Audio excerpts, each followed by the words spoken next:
કોણ બોલવું જોઈએ તારે પ્રેરણા ક્યાંથી મળી? હા નહીં તો પછી થોડા આવડતા હે. નહીં એટલે નહીં બરાબર. આગળ જતા તમે જર્નલિસ્ટમાં જવું હોય તો તમારે બધું શીખવું. કદાચ મુંબઈ question ક્રિકેટ સંગઠન પાછળની તમારી પ્રેરણા. પ્રેરણા તો એ હતું કે નાનપણથી જ ગુજરાતી બહુ જ ગમતું હતું મને. ઓલવેઝ લેંગ્વેજમાં મને હાઈએસ્ટ આવે અને લેંગ્વેજને કારણે જ હું always school first, standard first, class first થયો છું. અને ગુજરાતી વાંચવું બહુ ગમતું, કવિતાઓ તો આખી નાખી મોઢે યાદ રહી જતી મને. એસએસસી બોર્ડમાં ગુજરાતીમાં હાઈએસ્ટ માર્ક આવ્યા હતા. એટલે ગુજરાતી વિષય લેંગ્વેજ બધી મને બહુ ગમે. વેકેશનમાં પણ હું નેક્સ્ટ યરનું રિઝલ્ટ આવ્યું હોય ને એની પહેલાં હું નેક્સ્ટ યરના લેંગ્વેજ આખી વાંચી જાઉં. હિન્દી, મરાઠી, ગુજરાતી, ઇંગ્લિશ આખી ચોપડી વેકેશનમાં વાંચી નાખ્યું એમ. મને હવે ઇમ્પિસિટિવનેસ હોય, મને આમ એકદમ ઉત્સુકતા હોય કે હા હવે ચોપડીમાં શું આવશે, હા હવે શું આવશે, હવેના પાઠમાં શું હશે, હવેની કવિતા કેવી હશે. તો એ પહેલેથી મને ગમતું હતું. ને પછી એક ઘટના બની. સી અંતસ્પૂર્ણા હોય પણ સાથે કાંઈક એવો મોડ આવે જિંદગીનો કે તમે એ મોડથી તમારી લાઈફ આખી તમે ચેન્જ કરો. તમારી જિંદગીનો એ મોડ હતો કે શુભાંગ જ્યારે પહેલા ધોરણમાં હતો ત્યારે MK ભાટિયા સ્કૂલ જ્યાં ડૉક્ટર્સ ને એન્જિનિયર્સના છોકરાઓ ભણતા હતા તો મેં પણ એને ત્યાં જ મૂક્યો હતો. તો સંખ્યા હોવા છતાં પણ બાલ મંદિરના એડમિશન બંધ કર્યા એ લોકોએ. અને એ એડમિશન બંધ કર્યા તો હું PTA મેમ્બર હતો તો મેં ફાઇટ કરી કે તમે આ વખતે એડમિશન કેમ નથી લેવાના. નોન ગુજરાતી પ્રિન્સિપલ હતી, એને કીધું કે નહીં ટ્રસ્ટી લોક ના બોલ રહે, તો ટ્રસ્ટી લોક સે બાત કરાવો અમારી. તો 1.5 વર્ષે એ લોકોએ ટ્રસ્ટીઓને અમારી મિટિંગ કરાવી. 1.5 વર્ષ પછી ટ્રસ્ટીઓ એમ કે તમને હવે 25મી મેની આસપાસનો દિવસ હતો ને કે હવે 15 જૂન સુધીમાં તમે જુનિયરમાં, સિનિયરમાં અને નર્સરીમાં 10 એડમિશન લઈ આવો તો અમે ચાલુ રાખશું, અમને કંઈ વાંધો નથી, પણ સંખ્યા આવતી નથી એટલે અમે બંધ કરી છે. એટલે ઠીક છે.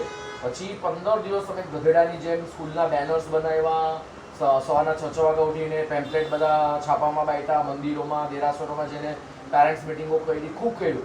એ સ્કૂલના પ્રમોશન માટેના પેમ્પલેટ કે બેનર્સ અમને સ્કૂલમાં લગાડવા નથી દીધા પ્રિન્સિપલે. એટલી એડવર્સ કન્ડિશનમાં પણ અમે 43 એડમિશન લઈ આવ્યા. એ લોકોએ અમને 30 કીધેલા, અમે 43 એડમિશન લઈ આવ્યા વિધિન 15 ડેઝ. અને એ બધા જ ભણેલા ગણેલા સારા ઘરના. અત્યારના જે શિક્ષકો ઝુંપડપટ્ટીમાંથી લઈ આવે છે ને એવા નહીં, કારણ કે અમારે પગાર નહોતો ખાવાનો ને, અમારે તો સ્કૂલ ચાલુ રાખવાની હતી. તો એટલા માટે છતાં પણ નોન ગુજરાતી પ્રિન્સિપલે ટ્રસ્ટીઓને રોંગ ઇન્ફોર્મેશન આપી અને ટ્રસ્ટીઓએ સ્કૂલ ચાલુ જ ન કરી. એટલે અમે નક્કી કર્યું, ચાણક્યની ચોટલી વાળી ત્યારે કે હવે કાંઈ પણ થાય, જેને મરવું છે એને મરવા દઈએ પણ જેને જીવવું છે એને મરવા નહીં દઈએ. તો પછી અમારી આ મુંબઈ ગુજરાતીની જર્ની ચાલુ થઈ. હું દેવાંશા, 2 જ જણા મેઇન હતા પહેલાં, કારણ કે દેવાંશાનો છોકરો પણ શુભાંગી પછીના યરમાં હતો. એટલે અમે બંને જણા જ હતા. તો પહેલાં આખા મુંબઈમાં કેટલી ગુજરાતી માધ્યમની શાળા છે એનો કોઈ પાસે કંઈ ડેટા જ નહોતો. એટલે અમે અલગ અલગ સ્કૂલોમાં જઈને પહેલાં તો મારી SVPથી ચાલુ કર્યું. બધી અલગ અલગ સ્કૂલોના પ્રિન્સિપલોને બધાને મળીને વાતચીત કરીને ડેટા કલેક્શનનું કામ કર્યું. અને દરેક સ્કૂલમાં શું પ્રોબ્લેમ છે, ક્યાં અટકે છે, ટીચરોની માનસિકતા શું છે, આચાર્યની શું છે, ટ્રસ્ટીઓની માનસિકતા શું છે, 2 વર્ષ સુધી સર્વે કર્યો. અને ત્યારે અમને એમ લાગ્યું કે ભાઈ આ તો પહેલાં તો આચાર્યોને સમજાવવાની જરૂર છે, સમાજને સમજાવવાની તો દૂરની વાત છે. કારણ કે આચાર્યો જ હારીને થાકીને બેસી ગયેલા હતા કે હવે આમાં કંઈ વળી શકે એમ નથી. તો આમાં 2 વસ્તુનો સમન્વય છે કોઈ પણ એક વસ્તુને કરવા માટે. તમારી એ વસ્તુ માટેની જીજીવિષા અને એ વસ્તુ માટે તમારો જીવનનો મોડ. એટલી જીજીવિષાથી કાંઈ નથી થતું. તમને જીવનમાં એવો મોડ પણ આવવો જોઈએ કે તમે એમ થાય કે ના હવે તમારે આ જ કરવું છે. નજીક આવો ને ભાઈ.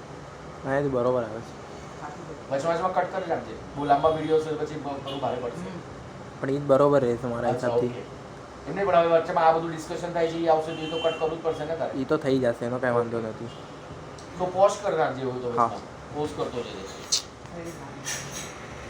તમારો મત જાણવો છે. ખાલી એક સવાલ છે મારા મનમાં કે હવે જ્યારે છોકરાઓ માતૃભાષાનો પ્રચાર ને પ્રસાર કરે છે તો પછી શિક્ષક કેમ એને અટકાવે છે? એનું કારણ છે કે શિક્ષકોની 2-3 મજબૂરીઓ છે. પહેલી મજબૂરી એ છે કે કાં તો પોતે જ માનતા નથી, કારણ કે પોતાના જ છોકરાઓને એ લોકોએ માતૃભાષામાં નથી ભણાવ્યા, તો એ લોકોના મનમાં એક ડર છે કે વાલીઓ રખીને મને પૂછી લેશે કે તમારા બચ્ચા કેમાં ભણે છે, તો એ લોકો પાસે કંઈ જવાબ નહીં હોય.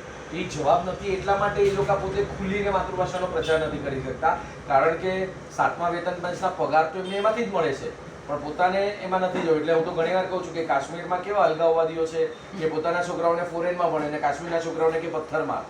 આપણે અહીંયા એવું છે કે એમના પગાર ચાલુ રહે એટલા માટે ઝુંપડપટ્ટીમાંથી એ લોકોને બાળકો લઈ આવવા છે પણ પોતાના છોકરાઓને નથી ભણાવવાના.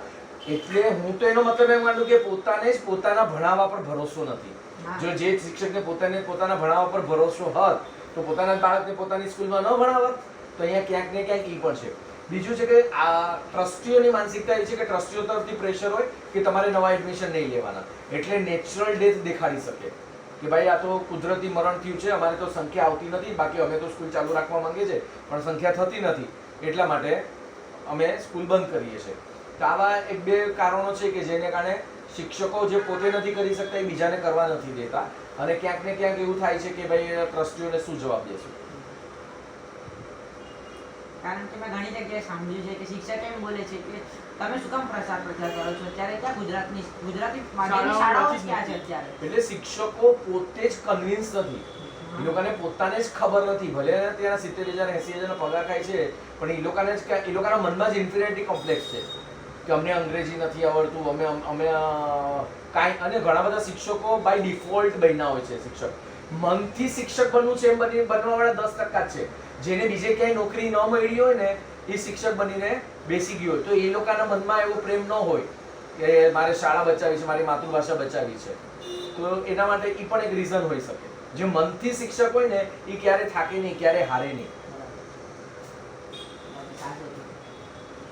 તમારો મત, લોકોની માનસિકતા અંગ્રેજી માધ્યમ અને મતલબ બીજી બધી માધ્યમ અને ગુજરાતી માધ્યમ પોતાની માતૃભાષાના મત પરદેશી ભાષાઓ અને પરદેશી ભાષા શીખવામાં કાંઈ જ વાંધો નથી. આપણા પૂર્વ વડાપ્રધાન હતા નરસિંહ રાવ, એને 18 ભાષાઓ આવડતી હતી, કારણ કે એની માતૃભાષામાં ભણેલા હતા. જ્યારે તમારા મૂળિયા તમારી માતૃભાષામાં સજ્જડ હોય ને તો એની ઉપર ડાળીઓ ગમે એટલી ફૂટે, પૂકળો ગમે એટલી ફૂટે, ફૂલ ઝાડ ફળ ગમે એટલા આવે પણ એ મૂળમાંથી હલે નહીં. તો તમારા મૂળિયા માતૃભાષાના તો તમારી વિચાર શક્તિ, તમારી કલ્પના શક્તિ, તમારી શબ્દ રચના, વાક્ય રચના બધું બહુ જ એકદમ મજબૂત હોય. હવે પછી તમારે ફક્ત તમારા વિચારોને ટ્રાન્સલેટ જ કરવાના હોય તો તમે ઘણી બધી ભાષાઓ શીખી શકો. અને માતૃભાષા જો શીખાવો અને પછી બીજી ભાષા શીખો તો એમાં કાંઈ જ ઓછું નથી. હું પણ અંગ્રેજીનો વિરોધી નથી. હું પણ આજે ડબલ ડિગ્રી એન્જિનિયર થયો છું તો અંગ્રેજીમાં જ છું, કારણ કે આપણી પાસે તો બીજા હાયર સ્ટડીઝના ચોપડા જ નથી આપણી માતૃભાષામાં. કદાચ ઈ ન હોત તો હું માતૃભાષામાં જ ભણત, પણ ઠીક છે.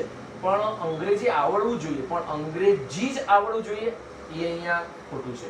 માતૃભાષા ઉત્તમ હોવી જોઈએ, અંગ્રેજી એક સબ્જેક્ટ તરીકે શીખો, ઠીક છે. પણ અત્યારના વલણ એવું થઈ ગયું છે કે અંગ્રેજી અને બીજી ફ્રેન્ચ, જર્મન આ બધી ભાષાઓ રાખવાનું કારણ એ છે કે એમાં પૈસા વધારે મળે છે.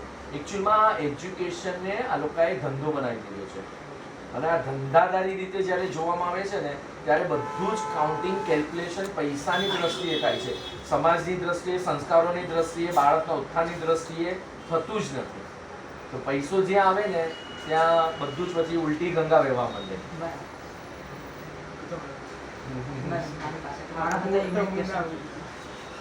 ગુજરાતી માતૃભાષામાં ભણવાના પાછળનો મૂળ હેતુ શું?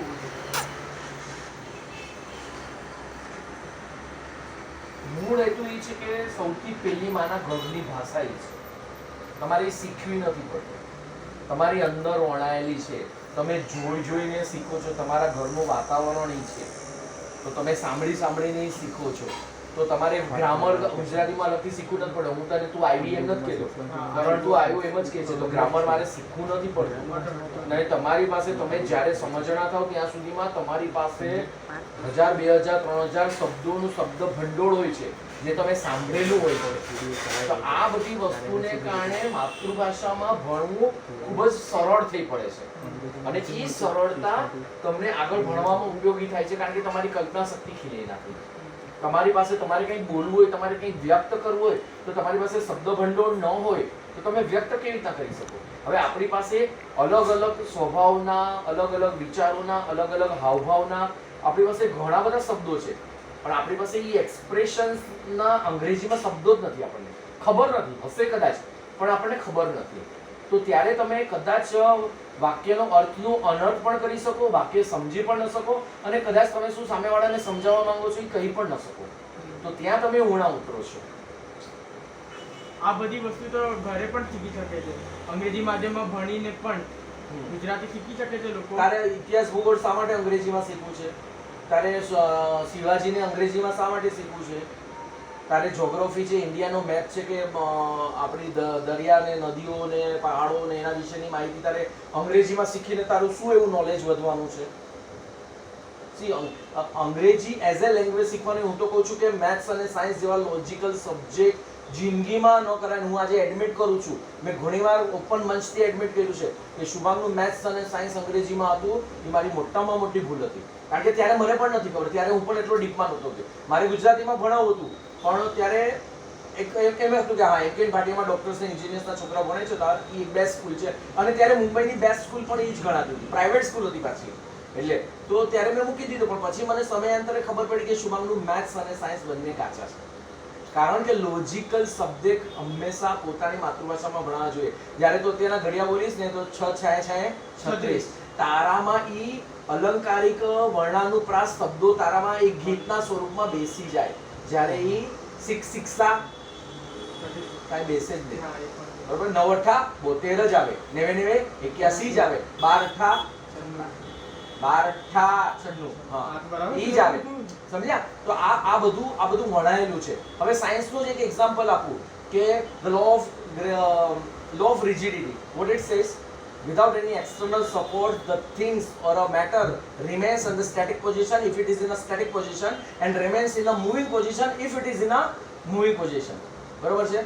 તો આટલું બધું હું બોલ્યો એમાં તમે શું સમજ્યા? પણ જ્યારે હું કહું સાલા તું તો જડ ભરત છો, એટલે જડ ભરત એટલે શું કે જ્યાં સુધી હું તને ધક્કો ન મારું કે જ્યાં સુધી હું તને જબરજસ્તી ન કરું તું હલતો જ નથી. તો જડત્વનો નિયમ મારે જ્યારે ગુજરાતીમાં શીખવાનો હોય તો કેટલું આસાનીથી શકાય કે જ્યાં સુધી આપણે ધક્કો ન મારે ત્યાં સુધી એનો સ્થિર પદાર્થ સ્થિર જ રહે અને હલતો ચલતો પદાર્થ ધક્કો ન મારે કે એને પ્રેશર ના આપે ત્યાં સુધી ઊભો ન રહે. તો વિચ વન ઇઝ ઇઝી?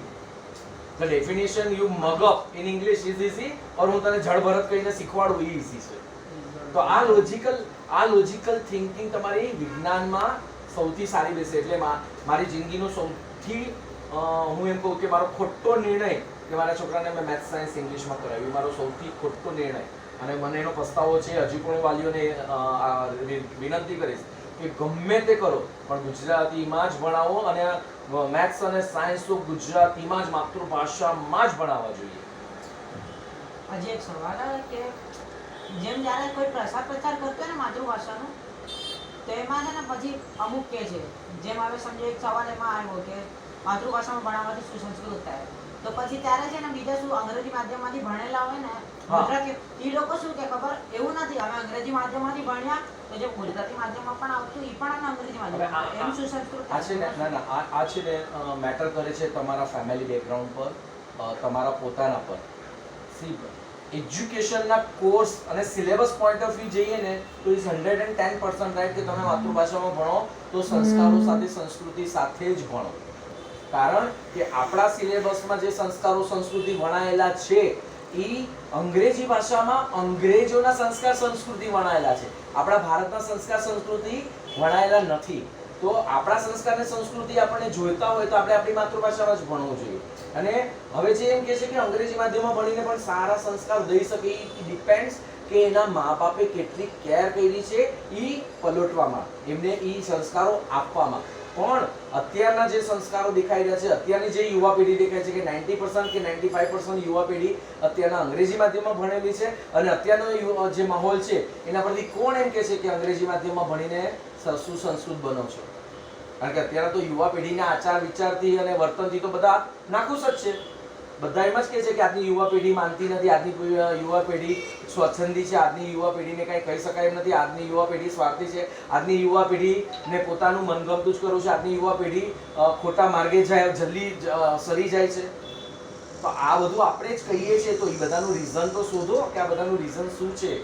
આ બધાની પાછળ એક રહેલું છે કે તમારી અંદર જે સંસ્કારો ભણવાની સાથે સાથે વણાવવા જોઈએ એ વણાયેલા નથી. અને અંગ્રેજીમાં પણ કુસંસ્કાર નથી દેતા પણ આપણા સંસ્કાર નથી. અંગ્રેજીમાં પણ સારી વસ્તુ હશે જ, અંગ્રેજીમાં પણ સારી શીખ હશે જ, પણ એ બ્રિટિશરોની છે, એ ફોરેનનું છે, એ વિદેશીનું છે. આપણા સંસ્કાર અને એ લોકોના સંસ્કારમાં જમીન આસમાનનો ફરક છે. મુંબઈ ગુજરાતી સંગઠનના નિર્માણ પછી તમારી પ્રથમ સફળતા? મને તો મુંબઈ ગુજરાતી સંગઠનના દરેક ડગલે ને પગલે હું નાનામાં નાની સફળતાને હું ખૂબ આનંદથી ખુશ થઈને માનું. કારણ કે મેં એવા સમયમાં શરૂ કર્યું હતું કે જ્યારે મને ગાંડો ગણવામાં આવતા હતા કે મારા ઘરવાળાથી લઈને મારા મિત્ર વર્તુળથી લઈને કે જે પણ સગાવાળા કે જે પણ મળે એ બધા કે ભાઈ તું ગાંડો માણસ છે કે તું અત્યારે માતૃભાષાનો ઝંડો લઈને ફરે છે, આ કાંઈ સમય થોડો છે, અત્યારે તો અંગ્રેજીનું જ વહેણ ચાલે છે. એટલે વહેણની વિરુદ્ધ ડૂબા વગર હું તરતો રહ્યો એ જ મોટી સફળતા મારી. અને આજે 10 વર્ષ પછી મારી સાથે 70 સ્કૂલો જોડાયેલી છે, આટલા શિક્ષકો જોડાયેલા છે, 25 જણાની યુવા ટીમ જોડાયેલી છે અને દર ત્રીજે દિવસે એક યુવાન મારી સાથે જોડાય છે. આ જ મારી સફળતા કે આટલા વખતમાં હું ડૂબો નહીં અને ગમે તેવી મુશ્કેલીઓ ગમે તેવીનો સામનો કરીને હું આ વહેણની અગેન્સ્ટ પણ તરતો રહ્યો. તમારા મુંબઈ ગુજરાતી સંગઠનની યુવા ટીમ વિશે તમને કંઈ જણાવવા માંગો?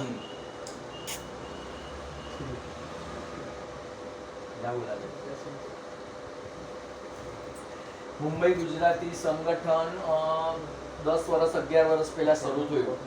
ત્યાં સુધી તો હું દેવાંગ, સુનિલ મેવાડા, પૂર્વીબેન, સૌરભભાઈ બધા હતા, પણ મેક્સિમમ સ્કૂલમાં ને બધે ગ્રાસરૂટ લેવલ પર હું ને દેવાંગ જતા હતા અને દેવાંગનું પણ વર્કિંગ હતું એટલે દેવાંગનું પણ ઓછું હતું. પછી પહેલી વાર જ્યારે આ બધા છોકરાઓ મળ્યા, અમે સ્પોકન ઇંગ્લિશ આજથી 5 વર્ષ 6 વર્ષ પહેલા ચાલુ કર્યું કે અમે જેમ જેમ વાલી સભાઓ કરી અમને ખબર પડી કે વાલીઓનો આ ડર છે કે મારા બાળકને અંગ્રેજી નહીં આવડે, તો એ અંગ્રેજીનો ડર દૂર કરવા અમે સ્પોકન ઇંગ્લિશની શરૂઆત કરી 7 વર્ષ પહેલા.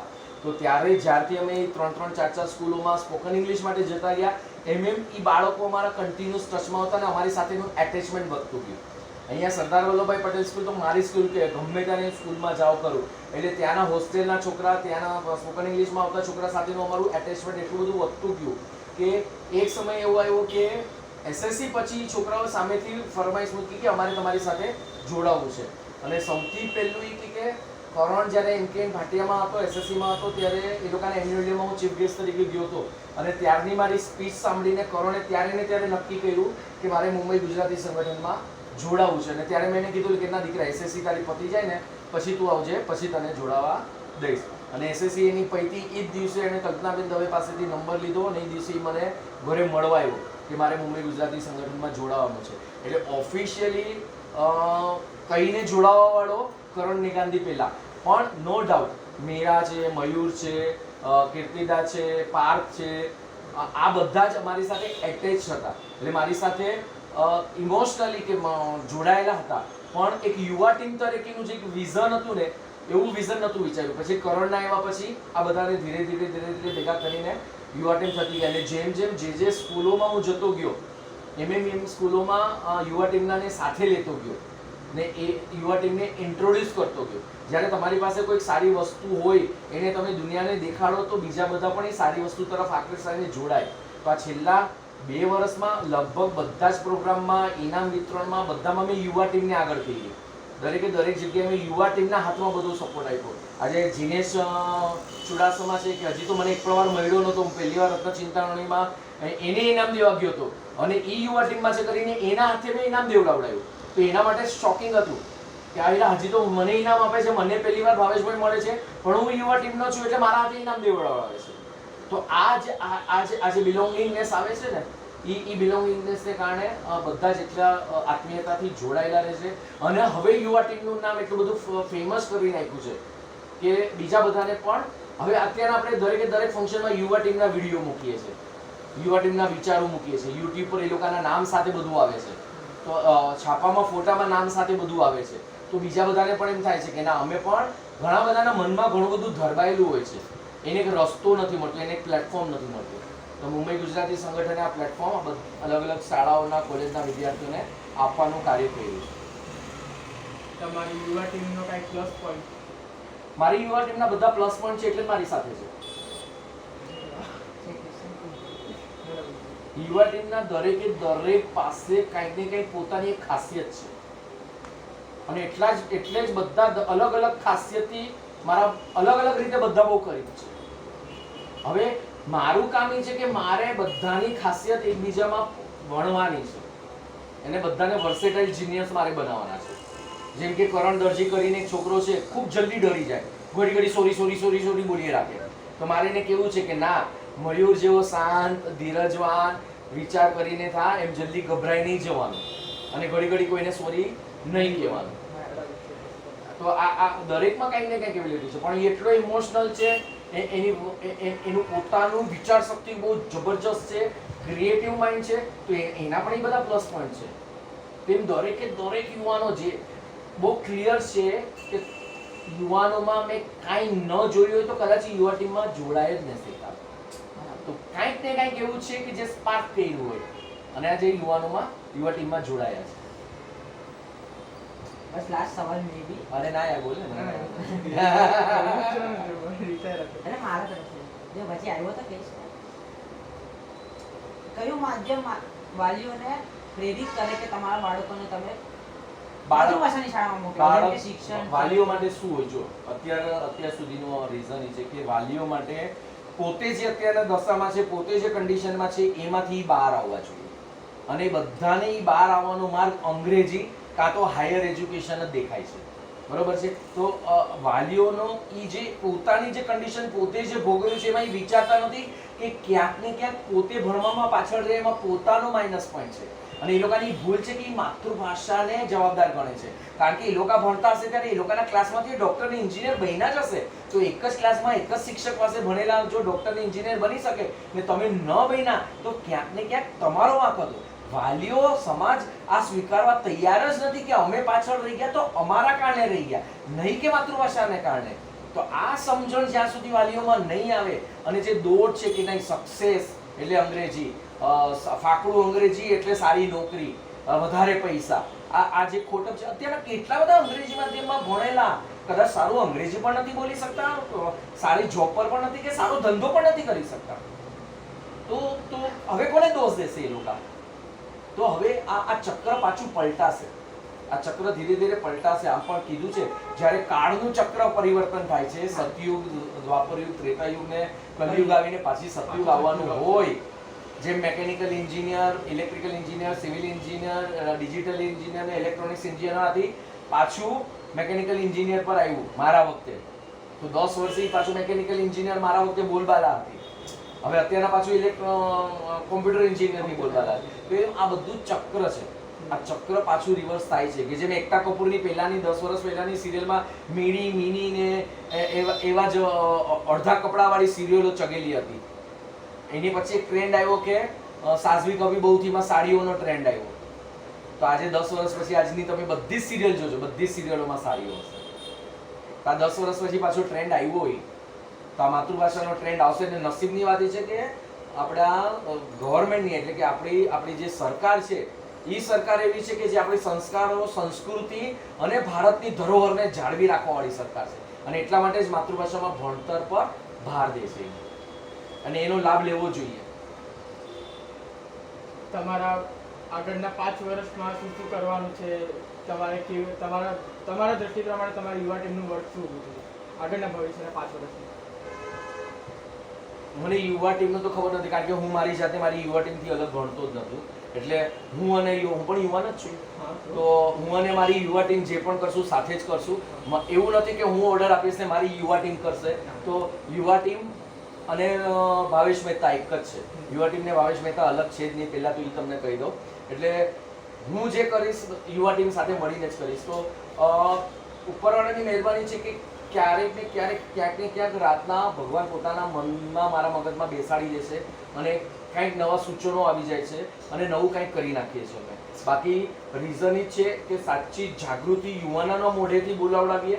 યુવાનો પોતે જ્યારે મા બાપ બને ત્યારે એક મિસાલ દેખાડે કે અમે અમારા છોકરાઓને ગુજરાતી માધ્યમમાં ભણશું. જેમ કરણે મને કીધેલું છે. કરણે એકવાર કીધેલું કે ભાઈ જ્યારે મારું નક્કી થશે ને મારી વુડ બી વાઈફને હું પૂછીશ પહેલાં કે ભાઈ આપણું બાળક ગુજરાતી માધ્યમમાં ભણવાનું એ તારી ઈચ્છા હોય તો જ મને હા પાડજે, નહીં તો મારી યારે લગ્ન નહીં કરતી. તો આ કમિટમેન્ટ જ્યારે યુવાનોમાં આવશે, એ લોકોની પોતાની માનસિકતા આટલી સ્ટ્રોંગ બનશે કે ના, એ લોકોને પોતાને સાચું લાગશે કે ના માતૃભાષાનું ભણતર જ ભવિષ્ય છે, ત્યારે પોતાની મેળે સમાજમાં પરિવર્તન માટે આ યુવાનો જ જબરજસ્ત કાર્ય કરશે અને એક પરિવર્તનની લહેર દેખાશે. હા, સરસ વિચાર હતા. તમારા તરફથી કઈ સંદેશ યુવાનોને? અને એની પહેલા એક સવાલ કે તમને કેવો સપોર્ટ રહ્યો આ 10 વર્ષમાં બધા તરફથી, ઓવરઓલ ઘર પણ અને બહારથી પણ, ઇન્ટરનલ એક્સટર્નલ બંને કેવો સપોર્ટ રહ્યો? સૌથી બેસ્ટ વસ્તુ એ હોય કે ચેરિટી બિગિન્સ એટ હોમ. જ્યારે તમારી સેવાની શરૂઆત તમારા ઘરથી થવી જોઈએ અને મારા નસીબથી અલ્પા અને શુભાંગ અને ભગવાને તમારી પાસે કંઈક કરાવવું હોય ને તો પોતાની મેળે રસ્તા કરીને આપે. તો ભગવાને પોતાની મેળે રસ્તો એવો કરીને આપ્યો મને કે અલ્પા અને શુભાંગ બંને જ નોન ડિમાન્ડિંગ, નોન જેલસવાળા, કે કોઈની દેખાદેખી કરવાવાળા નહીં, કે બધી વસ્તુ લાવો ઠાઠમાઠથી જીવવાવાળા કે એવી માનસિકતાવાળા નથી. હું સાદાઈથી જીવું છું તો એ લોકો પણ સાદાઈથી જીવે છે. મને બધાની મારી પાસે છે એમાંથી બાંટવાનું ગમે છે તો એ લોકોને પણ હું બાંટું છું, એમાં પ્રોબ્લેમ નથી ને એ લોકો પણ પોતાની રીતે પોતાની પાસે છે એમાંથી પણ બાંટે છે. એ લોકોને પણ ભેગું કરવાનો, સંગ્રહ કરવાની આદત નથી, મને તો પહેલેથી જ નથી. એટલે ભગવાને એક રસ્તો કરી આપ્યો કે મારા ઇમિજિએટ ઘરમાંથી મને આ એક ફૂલ સપોર્ટ મળ્યો. આજે હું પ્રાઉડથી કહી શકું કે હા, મારા 12 દીકરાઓ છે ને 8 દીકરીઓ છે. તો આજે શુભાંગ એમ નથી કહેતો કે હા એના મારામાં બીજા 20 જણાએ ભાગ પડાવ્યો. શુભાંગની એવી પ્રતીતિ ક્યારેય નથી કે એવું એને મને ક્યારેય દેખાડ્યું નથી. ઉલટાની ઘણી વાર મને યાદ દેવડાવે કે અરે આજે આનો બર્થડે છે, તમારે જવું નથી. એ એટલું કેર કરે છે બધાને અને એટલું પ્રેમ પણ કરે છે બધાને. તો મારા માટે બહુ સારી વસ્તુ છે કે એ તરફથી મને બહુ પોઝિટિવ છે. હા, બાકી મારા બીજા ફેમિલી મેમ્બર્સને એ બધા તરફથી તો ઘણા બધા ઓબ્સ્ટેકલ ત્યારે પણ હતા, આજે પણ છે, પણ હું બહુ મેન્ટલી બહુ સ્ટ્રોંગ છું. શાળાઓમાંથી ઘણા અપમાનો પણ સહન કર્યા છે, ટ્રસ્ટીઓના પણ અપમાનો સહન કર્યા છે. ઘણીવાર કલાકો સુધી મિટિંગ માટે રાહ જોવા માટે પણ બેઠા છે. ઘણીવાર જોઈને પાછા આવ્યા છે અને મિટિંગો પણ નથી થઈ. ઘણીવાર કરેલી મિટિંગો કેન્સલ કરાવવામાં આવી છે. તો ઘણું બધું ઇન્ટરનલ પોલિટિક્સ પણ સ્કૂલોનું ને ટ્રસ્ટીઓનું ને ટીચરોનું જોયું છે. પણ એક જ ધ્યેયથી ચાલ્યા છે કે ભાઈ આ તો બધું સામે આવવાનું જ છે, તો આ બધા પડકારો ઝીલીને જ આપણે આગળ વધવાના છે. અને આસાન રસ્તો ન હોત તો 15 વર્ષ પહેલા જ કોઈ ભાવેશ મહેતા ઊભો નથી હોત. આસાન રસ્તો નહોતો જ એટલે કોઈ ભાવેશ મહેતા 15 વર્ષ પહેલા ઊભો નથી શક્યો ને. આજે કઠિન રસ્તો હોય અને જે એના પર ચાલવા માટે મક્કમ હોય એ જ ચાલી શકે 10 વર્ષ 15 વર્ષ એના પર. એટલે હું એ બધુંને બહુ પોઝિટિવ લઉં છું. અને જ્યારે 10 વર્ષ પહેલાં કોઈ કે મને નેગેટિવ રિસ્પોન્સ આપ્યો હોય કે નેગેટિવિટીની વાત કરી હોય અને એ 10 વર્ષ પછી મારી સાથે જોડાય અને પોઝિટિવ વેમાં વાત કરે તો હું એને માનું કે હા, આ મારી કંઈક સફળતા છે કે ચલો એટલીસ્ટ એનું માનસિક પરિવર્તન તો થયું. આજે આટલા વર્ષે પણ માયના તો ખરા. એમ ઘણા બધા એવા છે. હા, મને મારા સ્કૂલના ફ્રેન્ડ્સ તરફથી, કારણ કે મારી સ્કૂલના મારી જે પ્રેસ્ટીજ હતી, સ્કૂલમાં મારા બધા જ મને એ લોકો એસયુબી સ્કૂલનો એન્સાઇક્લોપીડિયા કહેતા હતા. એટલે always a topper, standard first, school first. એટલે અમારું જ્યારે રિયુનિયન થયું ને ત્યારે 30 વર્ષ અમે જ્યારે બધા મળ્યા ને ત્યારે એ લોકોએ મને આંખ બંધ કરીને સપોર્ટ કર્યો છે. મારા 4-5 જણા એવા છે કે રેગ્યુલર આંખ બંધ કરીને મને મોરલ સપોર્ટ, ફાઇનાન્શિયલ સપોર્ટ કરતા રહે છે. અને એ મારા સ્કૂલ ફ્રેન્ડનો સપોર્ટ બહુ જ સરસ છે મને. અને બાકી સ્કૂલોમાંથી ઘણા કલ્પનાબેન મહેતા છે જેમને મને બધા જ પ્રિન્સિપલો સાથે મળાવવાની કોશિશ કરી. જીકે નાથાના હેમાબેન છે, એમણે મને આખું લિસ્ટ બધી સ્કૂલોના પ્રિન્સિપાલનું આપ્યું. તો એવા ઘણા બધા પ્રિન્સિપલો હતા કે જેઓને હકીકતથી કોઈ કરે તો એને સપોર્ટ કરવાની તમન્ના હતી. એવા પ્રિન્સિપલો પણ મને મળ્યા. તો એમને કારણે આ એક લેવલ પર પહોંચ્યા છે. એટલે હાથે આ થવાનું કામ જ નહોતું. પણ હું માનું છું ને કે ભગવાને કંઈક કરાવવું હતું એટલે ક્યાંક ને ક્યાંક કોઈક ને કોઈ તમને હાથ પકડવાવાળું કે આંગળી ચીંધવાવાળું મળતું ગયું ને મુંબઈ ગુજરાતી આગળ વધતું ગયું. આટલો બધો ઉત્સાહ પોતામાં પણ અને યુવા ટીમમાં નાખવાનું પાછળનું કારણ મારું વજન હા, વજન ખાતો થઈએ. ઓલા દુબળા પાતળા સાટીકડા હોય ને આ જલ્દી થાકી જાય. હવે યાર થાકે જ નહીં યાર. હા ને 2 કિલો ઓછું થયું તો એ વાંધો નહીં, પણ એ ઓછું થતું જ નથી. વાંધો એ છે ના. એટલે હું પહેલેથી છે ને ફાઇટર રહ્યો છું. પહેલેથી નાનો હતો ને ત્યારથી પણ મારા ઘરમાં બહુ ઓળખાણ હતું. અમન આ વસ્તુ એડિટ કરીને તમે રેકોર્ડ કરીને તમારી પાસે રાખજો, કારણ કે આ ઇટ્સ ટુ પર્સનલ. એમ રેકોર્ડ કર, મને વાંધો નથી, પણ તમે જે આ વિડીયોનું શું કરવાના છો? કાંઈ નહીં, આ તો ખાલી ઇન્ડિંગ બને છે. હા, ઓકે. પણ જે પણ ફાઇનલ કટિંગ હું કરીને વિચાર કરતો હતો કે કામ માટે પણ એનું part cut ના હમણાં નહીં, પણ એ જે પણ ફાઇનલ કરો મને દેખાડજો, હા, કારણ કે અમુક વસ્તુ ઇઝ ટુ આને પર્સનલ. મૂકતા નથી કોઈને. પછી ફેમિલીમાં આમે મારા માથે પાણી ધોવાય છે, માસલા અમન પાણી દેજે મને. ના રેકોર્ડ કરે, મને કાંઈ વાંધો નથી. ના ખબર પડી જોઈએ, એટલીસ્ટ યુવા ટીમને ખબર પડી છે કે કેવી કેવી તકલીફો ભોગવી છે. તો શું કીધું હતું? એ જ ત્યારે પણ હા, આ હતા. નાનપણથી છે ને ફાઇટર છું અને નાનપણથી આમ સ્પષ્ટ વક્તા છું. એટલે મારા ઘરમાં પણ મને કોઈ ગમુકનેસ કોઈને હું ગમું નહીં, કારણ કે પપ્પાને મોઢામાં કહી દઉં, મમ્મીને મોઢામાં કહી દઉં, એટલે કોઈને હું ગમું નહીં નાનપણથી. તો અને ઘરમાં મેજોરિટી તમારા વિચારોથી અલગ હોય અને એ લોકો સાથે અલગ વિચારવાળાઓ સાથે રહીને ટોપર બનવાનું હોય, બધી જ વસ્તુમાં અધર એક્ટિવિટીઝથી લઈને બધામાં જ તમારે આગળ રહેવાનું હોય, એટલે વર્સિટાઇલ જીનિયસ બનવાનું હોય અને બધા જ કોન્ફ્લિક્ટ વચ્ચે પણ. તો તમે ક્યાંક ને ક્યાંક એવા સ્ટ્રોંગ હો તો જ થઈ શકે, નહીં તો તમે ત્યાં ને ત્યાં ઢૂસ થઈ જાઓ. તો કોઈ જાણે શું છે, ભગવાને મને પહેલેથી એ બાબતમાં સ્ટ્રોંગ બનાવ્યો છે કે હું બોર્ડની એક્ઝામમાં પણ, ગુજરાતીની એક્ઝામમાં પણ ભાઈની ઝાપડ ખાઈને રડીને ગયો તો પણ હું બોર્ડમાં ટોપ કરીને આવું.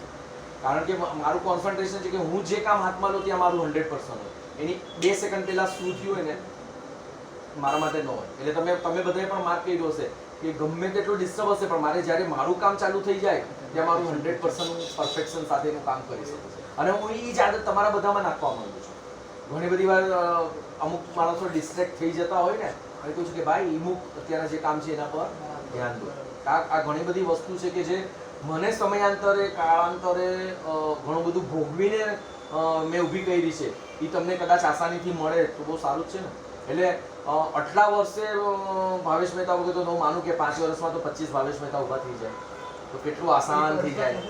હા. બસ હવે છેલ્લે કઈ સંદેશો યુવાનો માટે? જાગૃત યુવાનોને સાંભળજો કાનપુરી. સંદેશો એ છે કે તમારા ધ્યેય તમારા મનમાં બહુ ક્લિયર હોવા જોઈએ અને એ ધ્યેયને પછી કોઈ પણ દગાવી ન શકે એટલા સ્ટ્રોંગ હોવા જોઈએ એના મૂળિયા. અને ન હોય તો એના મૂળિયા એટલા સ્ટ્રોંગ બનાવવાના. કારણ કે જ્યાં સુધી તમારો જે ધ્યેય છે એના મૂળિયા સ્ટ્રોંગ નહીં હોય ને તો આપણું મન એવું છે ને કે પલાયનવાદી તરત બની જાય. અરે યાર જવા દે, ઘરમાં પ્રોબ્લેમ છે, નથી કરવું, આજે જવા દે યાર, હવે ગર્લફ્રેન્ડ મળી છે તો હવે ગર્લફ્રેન્ડ હારે મજા કરું હું, પછી બીબીને તો મળાઈ જશે, ગર્લફ્રેન્ડ હારે વાત કરી લઈએ હમણાં 2 વાગ્યા સુધી રાતના, પછી બીબી હારે વાત કરશું આપણે. એટલે આ તમારા મૂળિયા સ્ટ્રોંગ હોવા જોઈએ કે તમારી ફર્સ્ટ પ્રાયોરિટી હોય ઓલવેઝ. તો પોતાની મેળે છે ને બાકી બધું તમારા માટે નાનું થતું જાય. જ્યારે તમે કોઈ એક વસ્તુને એટલી મોટી કરી નાખો કે એનાથી ઉપર કોઈ ઓળંગીને જઈ જ ન શકે, બાકીની બધી વસ્તુ પોતાની મેળે નાની થઈ જાય. તો અત્યારના મારા માટે દિવસ રાત મગજમાં સ્કૂલોને કેમ વધારવી, કેમ માતૃભાષાને જનજાગૃતિ કરવી, એ જ ગોલ છે ને એ જ મગજમાં આવી રાખે. તો બાકીના બધા પ્રશ્નો આવે છે, નથી આવતું એવું નથી. હું એ માણસ છું, હું એ આ સમાજમાં રહું છું, મારી સાથે પણ બધા ટોણા મારવાવાળા ને હેરાન કરવાવાળા ને આંગળી કરવાવાળા બધા મારી લાઈફમાં પણ છે. પણ એ બધાને હું ઓવરકમ થઈ શકું છું કારણ કે ઓલો એમ છે બહુ મોટો છે. એટલે 24/7 સેકન્ડે સેકન્ડ ઈ ભમતું હોય છે. એટલે આ તો આવે દાંત મારીને ભગાડી દઉં, કાં તો એનું સોલ્યુશન આમ કાઢીને ઉડાડી દઉં એમ. એટલે આ બધું કે તમારું જે ધ્યેય છે એ સ્પષ્ટ હોવું જોઈએ અને એના મૂળિયા તમારે સ્ટ્રોંગ બનાવવું જોઈએ. આજે આટલા વર્ષોથી સ્કૂલોમાં લેડીઝ ટીચરો જોઈ, આજે પણ તમે ક્યાંય પણ 10 વર્ષોમાં હજી સુધી કોઈ એમ કહી શકે કે ભાઈ ક્યારેય કાંઈ બોલવામાં પણ ભૂલ થઈ હોય કે કાંઈ પણ, આજે બધા એ રિસ્પેક્ટ આપે છે આપણને. તો એ તમારે પોતાની આઈડેન્ટિટી ઊભી કરવાની હોય કે દુનિયા આખી આવીને એમ કહે ને તો બીજા બધા તમારી બાજુમાં હોય કે સવાલ જ નથી. કે ભાવેશ પોતે એમ કહે ને કે હા ભાઈ મેં આવી ભૂલ કરી તો અમે ના માનીએ, ચાલ કાંઈક તો લોચો છે, કાંઈક તો એને પ્રેશર છે ને, કાંઈક તો કોઈ બ્લેકમેલ કરે છે, બાકી આ હોય જ ન શકે, ભાવેશ આવું છે જ નહીં. અને એવું માનવાવાળા મારી લાઈફમાં ઘણા બધા છે. એવું મારા કરતાં મારા પર વધારે વિશ્વાસ કરવાવાળા ઘણા બધા છે કે જે મારા કરતાં મારા પર વધારે વિશ્વાસ કરે છે.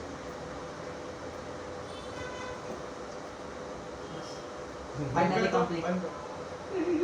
અમારા ત્રણેયમાં કઈ બદલાવ લાવવા જ્યારે જરૂર પડશે એવું કહેતો રહીશ ને કે